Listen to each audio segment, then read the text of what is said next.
Yeah. You did say that you have like a main job, like voice acting and stuff like that. It's not like your bread and butter. I mean, I don't want to be in your pockets or anything like that. No, it's all But I good. was watching an interview that you was doing, and you said like you have to have like a 9 to 5 job as being an actor or voice actor because you never know when you get your next gig. Yeah. So how do you manage that as far as working a 9 to 5 job and then say Boruto says, "Hey, we need you to come voice act these episodes." Mhm. Like, how do you like manage that and work at the same time? Well, I guess I would say 9 to 5 is probably a lot harder to do, but having some sort of stable income, I guess, or like a secondary or tertiary source of income is going to be, I think, for anybody who wants to act or create, animators, whatever, work is drying up, then it'll have periods of where everything's booming, like the streaming boom. You had so many animated projects, you had all this stuff happening a couple years back, and now after all these strikes and after COVID, like now suddenly all the budgets are cut, and now suddenly Yeah, I heard about people that.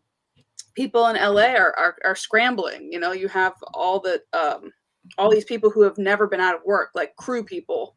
There's always been movies in LA. You have Right. crew people now being like, I can't feed my family. Hmm. So I think 9 to 5 is difficult because you need something that's flexible. So maybe Right. something like if you're going to be a nanny, granted, that's not always flexible because the parents need you there. But like Yeah. something you can maybe do from home, or something you can do during your own hours. So like as long as the work gets done, it doesn't matter when you do it. That's like the best kind of job. Like my Right. job, they're like, hey, this is the deadline for the date we need this episode done by.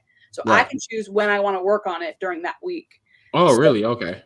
yeah, so that really helps because if you had a job where you have to be there, like if you're a teacher, that might be a lot harder because then Right. suddenly you're going to be calling out all the time, and then they're going to, Exactly.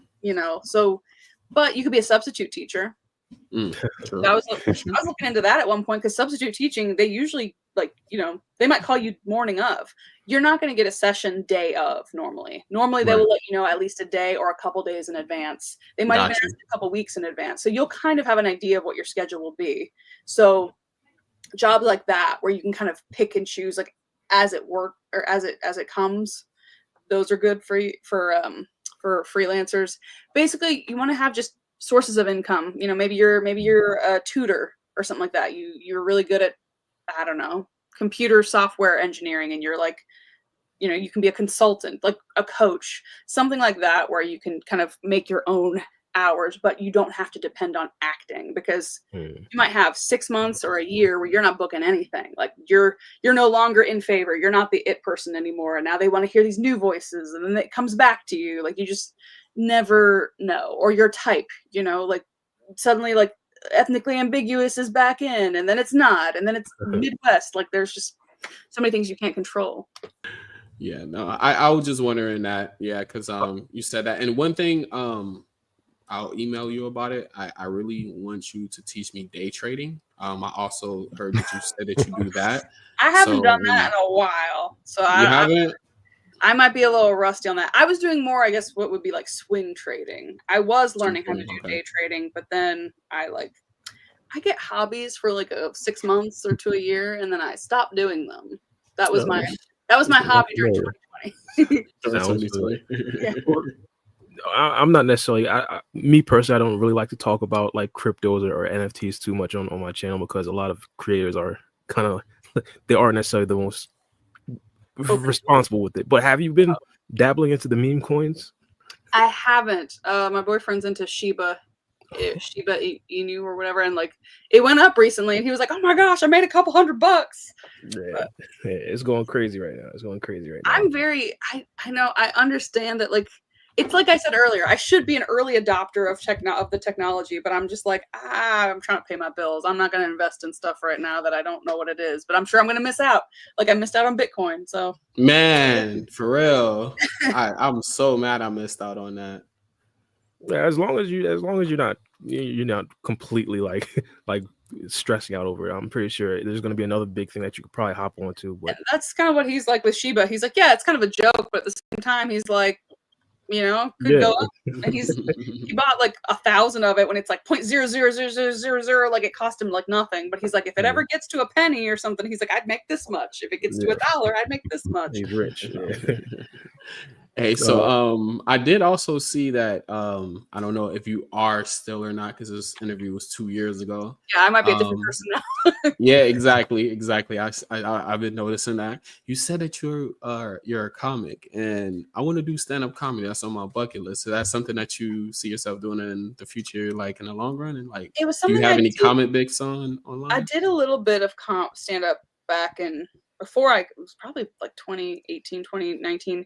I like doing sketch comedy, and I do want to do like sitcom writing and stuff like that. I have a couple ideas in the works there. I saw a commercial on YouTube that you did. I think it said it was a commercial, wasn't it? Oh, was it the one that was like the dating for ugly people, or like the dating when you're in LA but you look like an average person? I'm gonna find it for you. Does this look familiar to you? Oh my gosh, I'm so skinny. That's probably like from 10 years ago. Oh, that's you right there? Yeah. You're a veteran in the game. Yeah, so I had that was a commercial. So I have fake eyelashes on my all over me there because I think it was a commercial that was making fun of Latisse that my friend did. It was like a sketch where it's basically like hair growing all over you. And yeah, this was my first commercial I did when I was in LA. And I have another one of you too as well. Your audition from 2009. Do you remember that one? Oh God, that was back when I was in college. It was probably terrible. I don't know. This is 2009. Hold on, let me see if I can find it. It's this one right here. Look how little I am. I'm so little. I'm so little. I can't wait for tonight. Okay, no, The kids are we got ads. I need premium. Make their money. Also, theater auditions are always a little intense. Why was my hair so much And bigger Selena back then? Miller. My hair doesn't go that way. And I will be doing a piece from Raised in Captivity by Nikki Silver. Oh God, Raised in Captivity. What do you say? I'm sorry. No, I was just making comments about my hair. My hair was, it was so much bigger back then. Like now, I can't get it to do anything. Oh my gosh. So going down memory lane, I see. Do you ever go back and watch some of your old auditions? Not really. I think maybe once in a while I've done it where I was trying to show somebody what my audition was like for a role that I booked, and just show them like, oh, this is what I did for the audition, and this is why I booked it, or whatever. Or, I don't know. But no, I usually I think the only thing I've probably gone back to watch was Ghosts and Stuff Inc., which was like my web series that I did. But I don't think I watched a ton before that. No, that's not true. Okay, there's a show. I used to hide this, but now I think it's funny. The first on-camera thing I did when I went to LA was for a show that I don't think is around anymore, but it was called That's not the show. Sorry, my brain was thinking of another show I did.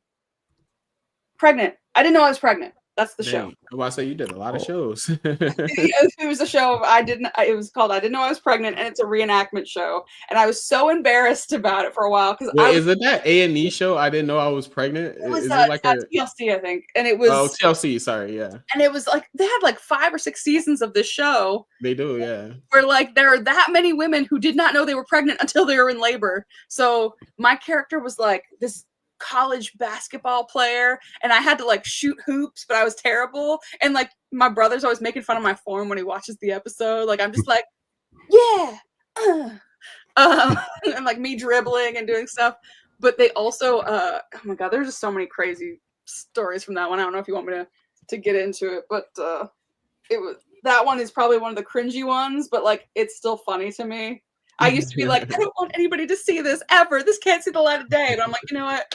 We all grow and change and evolve as actors. And I've learned now how to be on camera and how to not be so over the top. Where I'm like, oh my God, I'm so sorry, Mom.